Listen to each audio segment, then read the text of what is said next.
Hello and welcome back to Bricking It.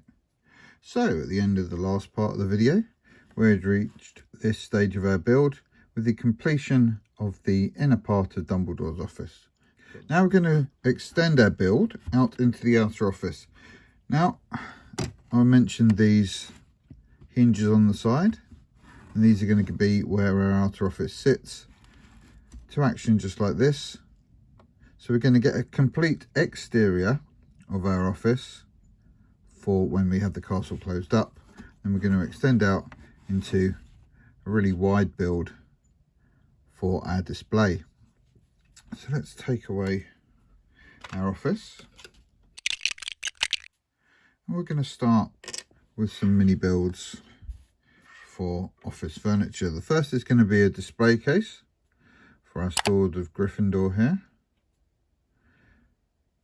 Now, I didn't realise that I'd run out of 1x2s, so I've used these hold ones. I've got some replacements on order already. This is going to be a little display case for the Sword of Gryffindor. In the books it's described as being displayed in a glass case. Now, unfortunately I did try this with windows, but the sword is so long, and with the nature of the glass in the windows and things, and even the panel panes, you'd need a really fat build to display this. So we're just going to imagine the glass is on the front of our cabinet. We're going to cap that off with just a little decorated top made with some cheese wedges. And that's the first of our mini builds. A Sword of Gryffindor, quite a nice display case. Next, we're going to build a little cabinet for the sorting hat to sit on. It's going to be nice and simple. This time we are using a piece of glass. Just a 1x2 underneath it. I'm going to make a little cabinet with a bracket. And on the back of that we're just putting a jumper.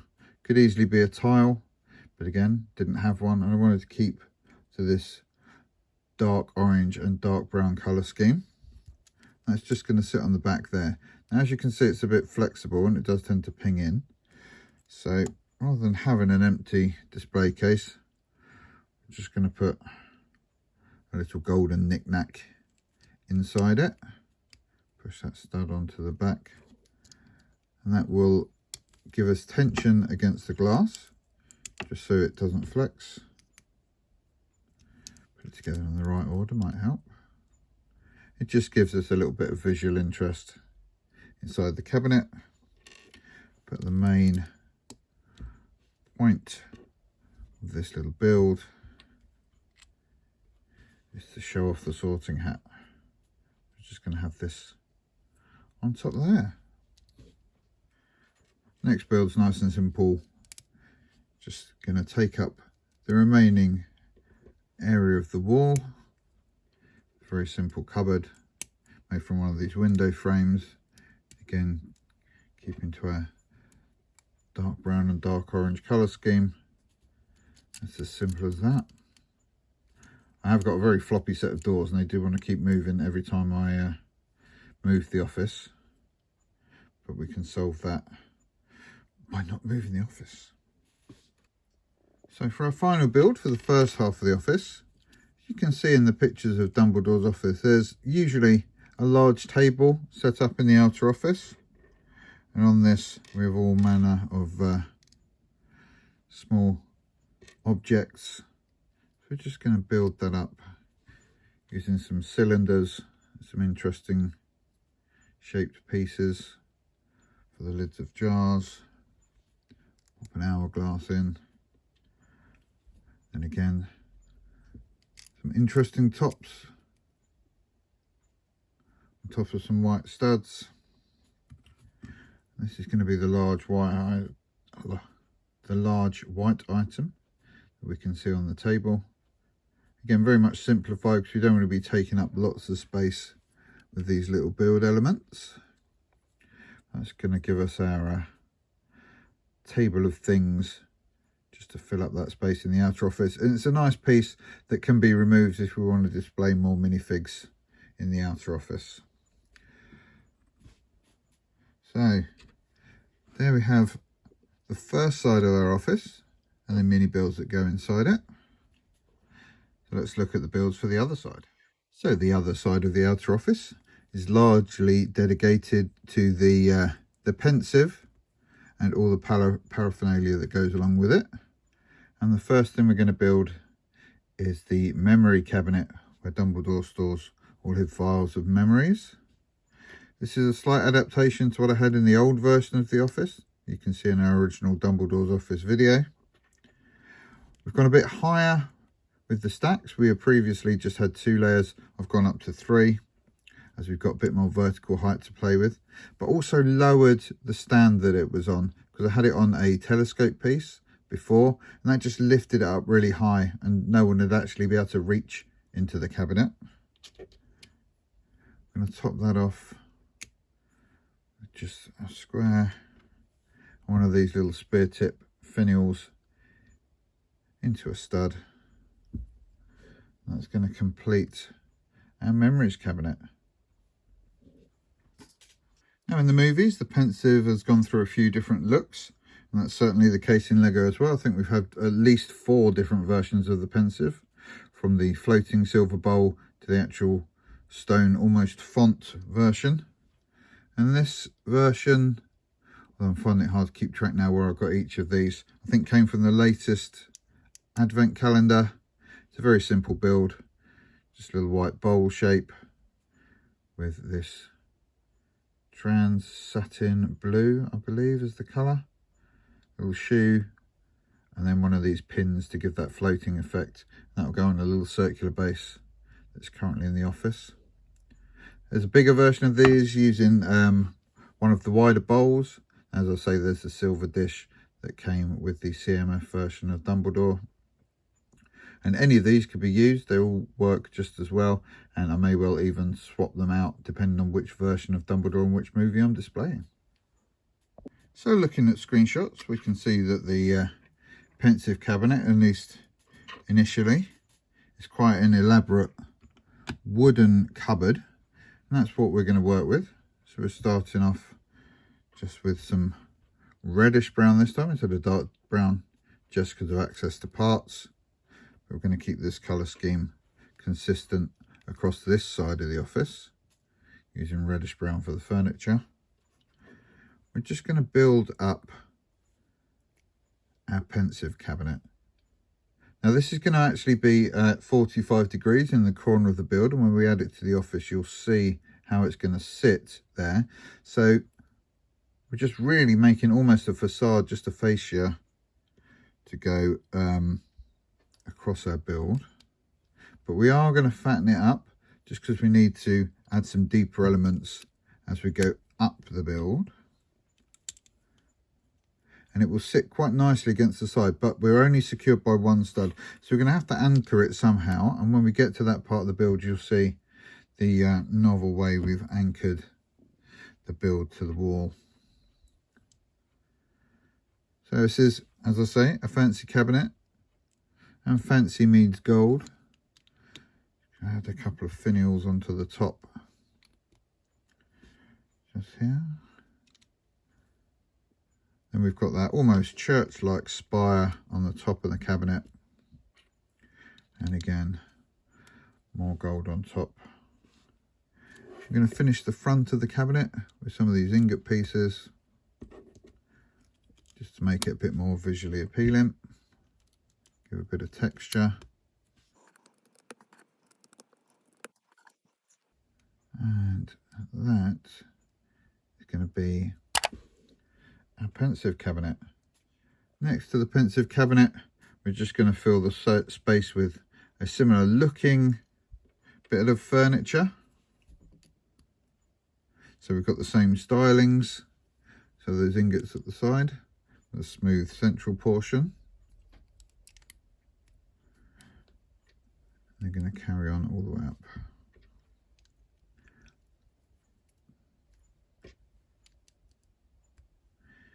And a couple of finials on the top.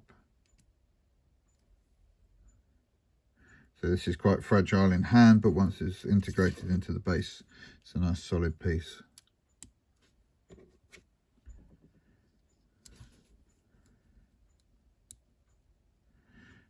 there we go. There's a small accompanying cabinet. Let's go with our pencil cabinet. And that completes the furniture for the other side of our office. So now that the insides are done, we can start building the outside of our office. It's going to be a generally fairly simple construction, although there are some interesting parts uses as we move through the build. Unusually for me, the exterior of Dumbledore's office is mainly focused on the shapes and the look of the outside of the build. So we are going to have just a few concessions made on the inside to allow us for a consistent visual appearance on the outside. If you saw the community post on the channel sneak peeking this build, you'll notice there are some changes to the way that looked. I liked the original exterior, but there were a few issues just in the scale of the look and the placement of the window, and it all looked very low down. So what I decided to do instead was remove the rounded panels that I had at the side and just go with this more stepped design. Just we get the impression almost of a slightly rounded tower, but we're actually building everything with straight lines. And to again give that vague somewhat look of the large central tower, the staircase tower, and the movie version of Hogwarts, we're going to be adding in lots of these smaller windows. Oh, there we go.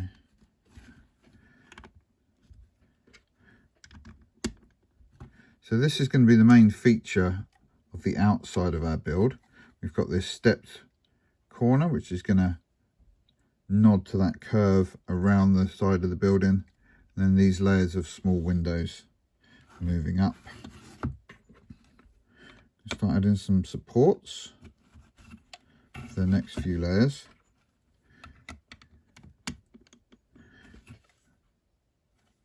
Large archway into the side of the building.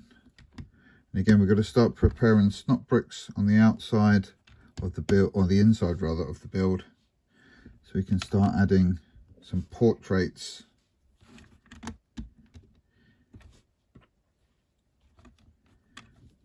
just like this one here, which is one of those stickered ones from the grand staircase.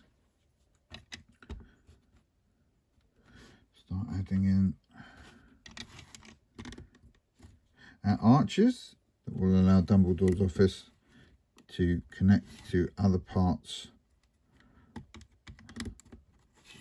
of the castle. Now, here in this corner now, as you can see, we've sort of closed ourselves off and we can't get another one of these zigzag pieces in, but we still need to keep that square shape going up the outside. We're going to do that with these two pieces here. So it's just a snot brick with two studs, and a snot brick with just one stud on the side. And that'll help maintain that diagonal wall image going up the inside.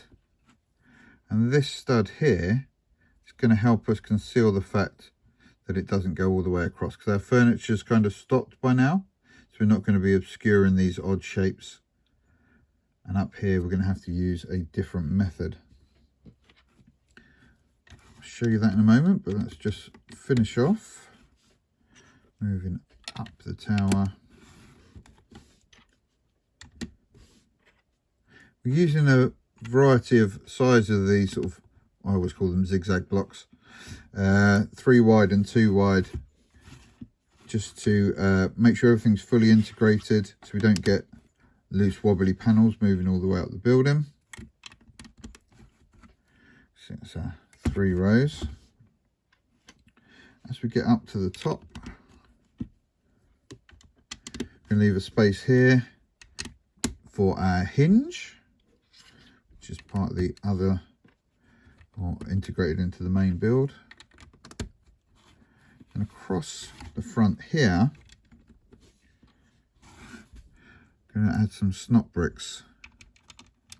Again, just so we can add some interesting visual elements to the outside of our castle.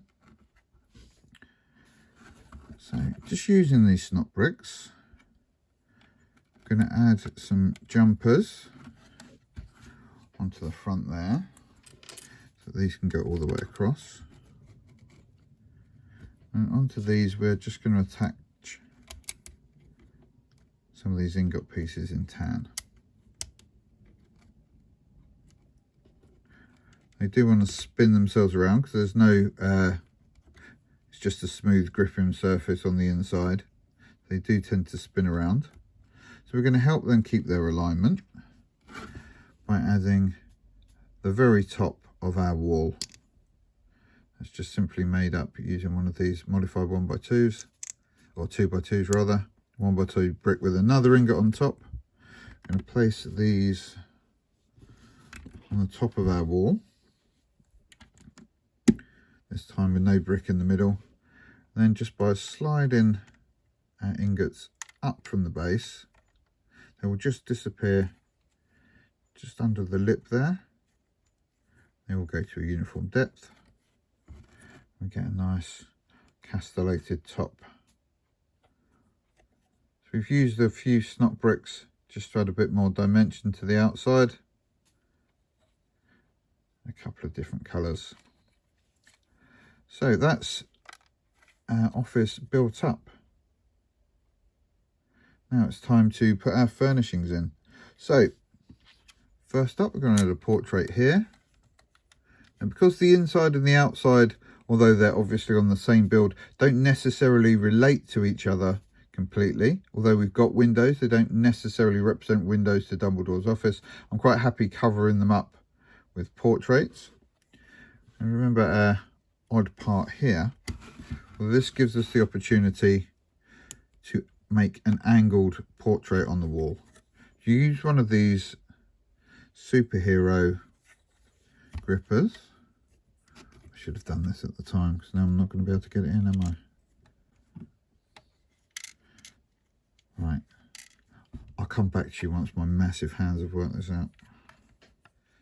So I took the front off just for a bit of ease. Now you can see, can you see? Yes.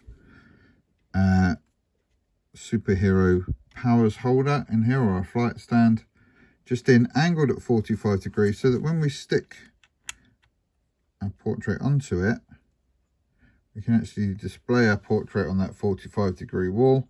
We cover up that lack of a diagonal on the side, and these two cheese wedges generally give the same sort of impression that our bricks have been building up all the way up the side. We also get that kind of floating effect away from the wall. You've seen a lot of Dumbledore's portraits. They're often quite wonky, and you can actually go for a wonky look if you want to. Problem with that is, because all the other portraits are straight, it just looks like you haven't put your picture on properly. So there's our portraits, just a few in the outer office. Not many on this wall. Obviously it would be a prime suspect for some more because it is quite a large plain wall, but in our display angle, that is how we're looking at the office. You do see it sort of from there, but because of the arch, not the top, which is why I've just added the one on there. Now going to add our furniture into this space. So for our sorting hat, we just need to add a jumper. Because we're displaying our sorting hat in the corner, we're just going to pop a little 1x2 jumper in there, so that our cabinet can just pop onto it there and be displayed at 45 degrees. Now it's a bit wobbly. I do want to find a better way of securing that, but generally, because the bill's not moving, one stud is enough. It might just be the case that I need to buy maybe a new 1x2 or even a new jumper, just so I get a bit better clutch to stop that wobble. But it's doing its job, and securing inside the office our sorting hat cabinet. So So let's replace the wall and add in our final bit of furniture, which is our table of things. That's just going to use up this blank space, which, as I say, can easily be removed if we want to put more minifigures in the display. So those wild cupboard doors. But that's the first half of our outer office. So let's move on to the pensive cabinet side. So the walls on this side of the build are built up in almost exactly the same way, just occasionally interlacing the arches into our diagonals. Just a couple of our sticker type portraits up on our less observed wall. I've only got the one portrait up on this side just because our furniture is so big. And again, the front of our build with those little extra castellations on the top. Now here we've got a Technic pin brick. This is not for the usual reason we'd have one, which is to connect modules together. This is to help secure our pensive cabinet. So if you look here, we've just made a little bit of a base for our cabinetry. Some 1x1s with those cut corners, modified bricks and plates rather. And these are just going to be used to secure our furniture in place. So a slightly less than stable cupboard becomes nice and secure now that it's on its integrated base. Our pensive cabinet needs to go in next. This is just going to slide in. And again, we're only holding just on that one stud. So it is quite wobbly and it does want to rattle about and fall over. So we're going to use this Technic brick at the top to help secure our pensive cabinet in place. So we're going to start off with a 1x1 stud. It's just going to fit into the hole. I'm sure I'm being shouted at now about illegal builds. Then another couple of these, with these 45-degree angles. One's going to go down the end, and the other's going to stick into our stud. And now suddenly the rattle is gone and we're secured top and bottom for our pensive cabinet. There's not too much of a visual intrusion, especially due to our viewing angles, and even looking up slightly doesn't detract from the build.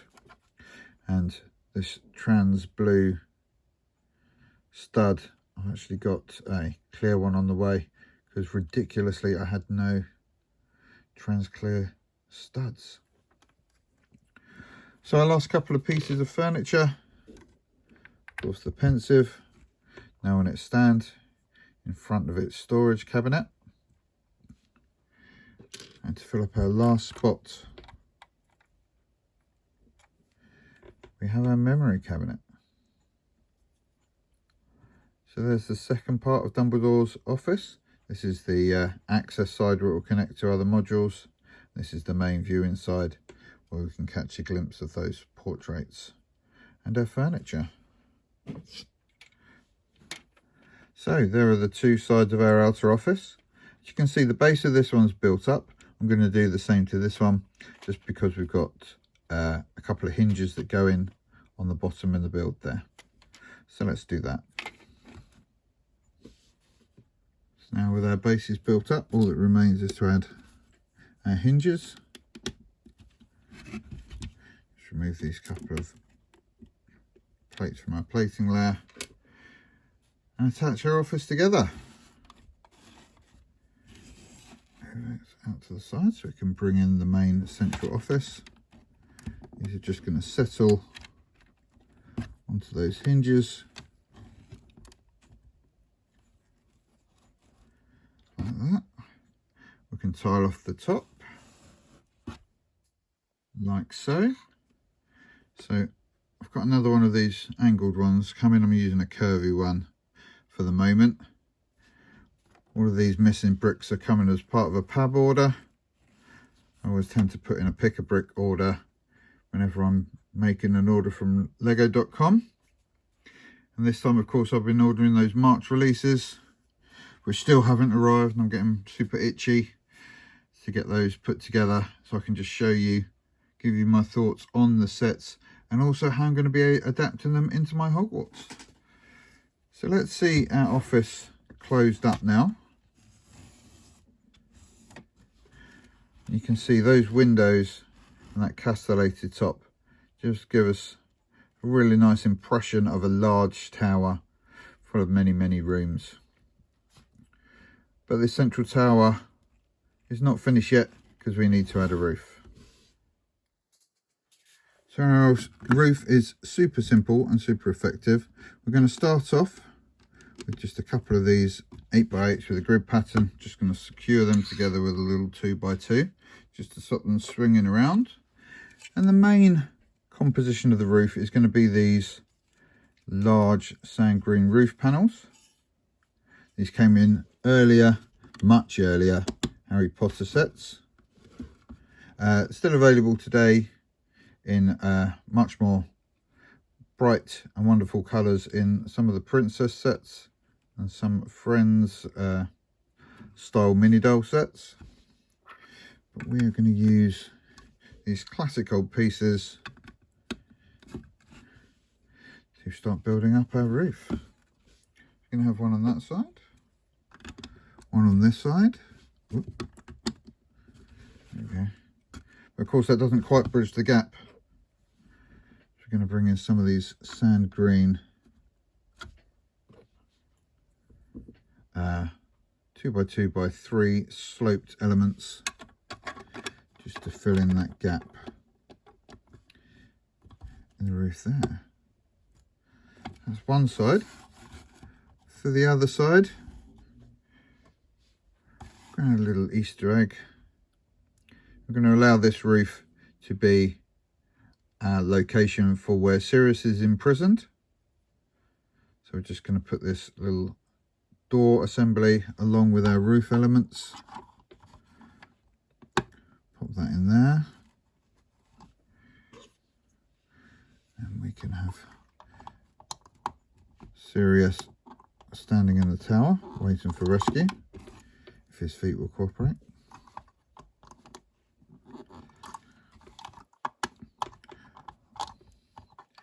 By the power of editing. Magic. There he is in his cell. Nice little printed padlock 1x1. We've stopped the top wibbling around. Just the addition of one of these 2x2s. Push our elements up on the inside. There we go. And that's our roof almost finished. You can see we haven't finished off this one. So as this is the top of the main tower in Hogwarts, we of course need our triple stack of towers. So this is where Dumbledore's office is situated in the movies. We've just made this up very simply with just stacks of round bricks and plate and cylinders for the smaller tower. Got this little vague nod to a balcony around the outside, which isn't so much there in the movies, but is there in Hogwarts Legacy. I'm just going to pop that up on that last position. And as it's just hiding behind the roof, it looks integrated. And if we are doing a scene from the third film, again, we can just turn it around so we've got our cell on the front and still maintain that illusion of integration. So how's this going to fit? We've only built 8x16, whereas we can see our office is 16x16. Well, let's look at display first of all. And our roof is simply going to sit on top there. And we will get a couple more of those lattices to put on top there just for a little balcony look. But that is defying being in shot. Let's see if we can get a wider look. So there we go. You can see how it's going to display at the top of our castle when open. When we close it,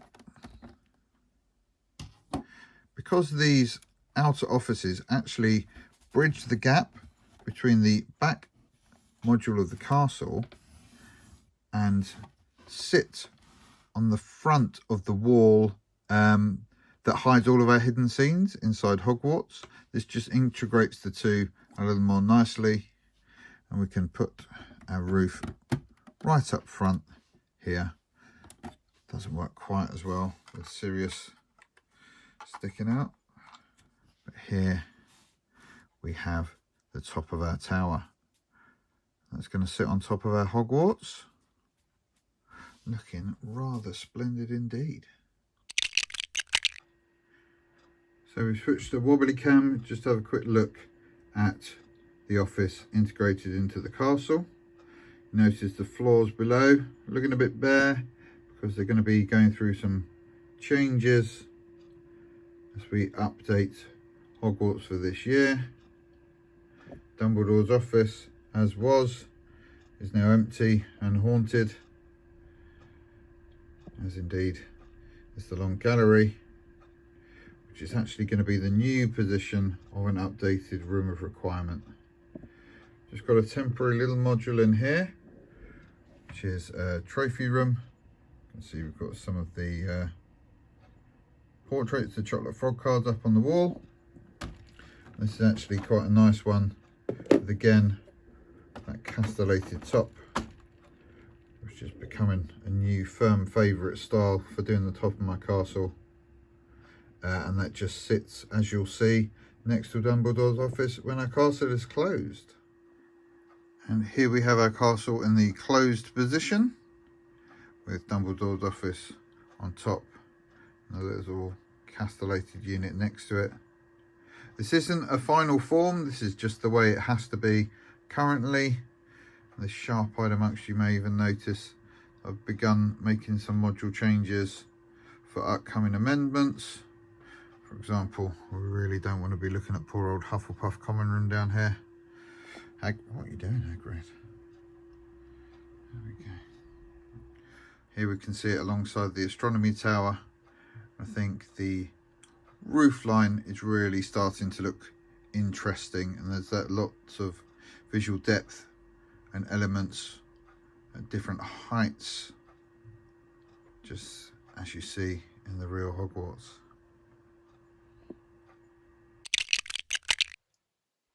So there we go. That finishes our series on our Dumbledore's office build. If you've enjoyed this video, please leave us a like. Feel free to share the video with your friends so more people can find the channel. And if you'd like to see more modular Hogwarts builds, then please subscribe to Brickinet. Bye bye.